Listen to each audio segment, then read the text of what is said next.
ఈరోజు మన నందారం గ్రామంలో అంబేద్కర్ గారి 135వ జయంతి సందర్భంగా ఇక్కడికి వచ్చిన మన గ్రామ ప్రథమ పౌరురాలు శ్రీలత గారు మరియు ఉప సర్పంచ్ కనికే గారికి మరియు ఇక్కడ ఉన్న వార్డు సభ్యులకు, యువతకు, ఇక్కడ ఉన్నటువంటి పెద్దలు బాలరాజు గారికి, వంగపల్లి రాజు గారికి, అందరికీ, మా సర్పంచ్ ఎల్లయ్య గారికి, అందరికీ అంబేద్కర్ గారి 135వ జయంతి శుభాకాంక్షలు తెలియజేసుకుంటూ,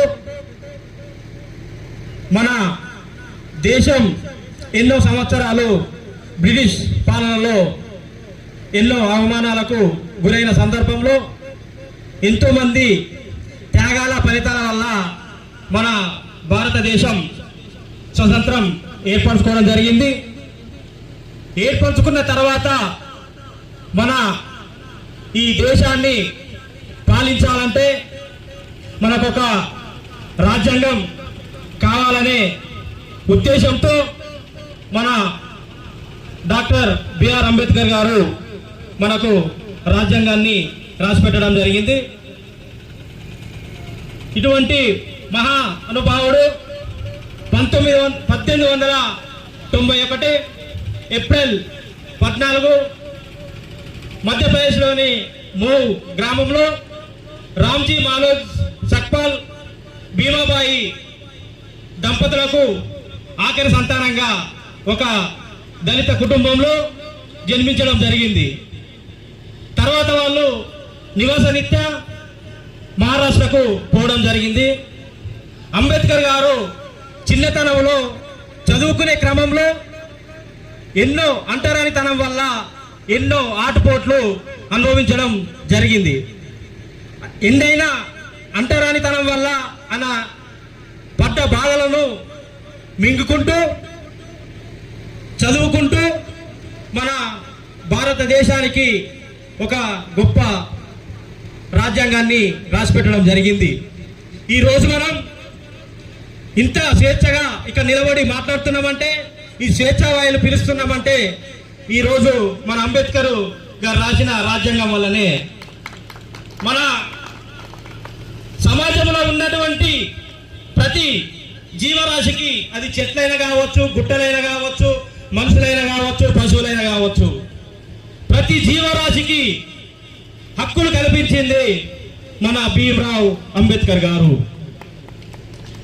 ఈరోజు ఒక ఎమ్మెల్యే కావాలన్నా, ఒక రాష్ట్రపతి కావాలన్నా, ఒక ప్రధానమంత్రి కావాలన్నా, ఒక సర్పంచ్ కావాలన్నా, ఒక ఐఏఎస్ ఆఫీసర్ కావాలన్నా, ఈ రోజు మన అంబేద్కర్ గారి రాసిన రాజ్యాంగ స్ఫూర్తి వల్ల ఈ రోజు మనం భారతదేశాన్ని పాలించుకోవడం జరుగుతుంది.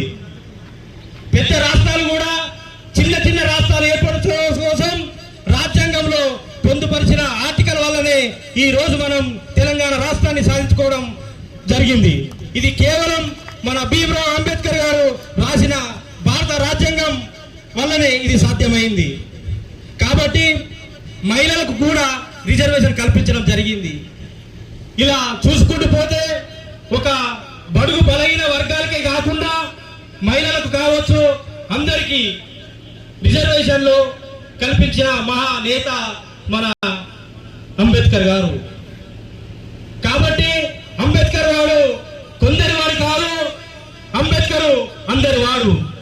కాబట్టి అంబేద్కర్ స్ఫూర్తి వల్ల మనం ఇంకా సర్పంచ్ గారి ఆధ్వర్యంలో భారత రాజ్యాంగం పాటించుకుంటూ నందారం గ్రామాన్ని యువకులు కావచ్చు, ప్రజలు కావచ్చు, అందరూ సహకరించుకుంటూ ఊరిని ఇంకా అభివృద్ధి చేసుకోవాలని కోరుకుంటూ మరొకసారి అంబేద్కర్ గారికి 135వ జయంతి నివాళులు అర్పించుకుంటూ జై భీమ్, జై భీమ్, జై జై భీమ్, జై భీమ్, జ్ఞానం వర్ధిల్లాలి, జ్ఞానం వర్ధిల్లాలి. జై భీమ్.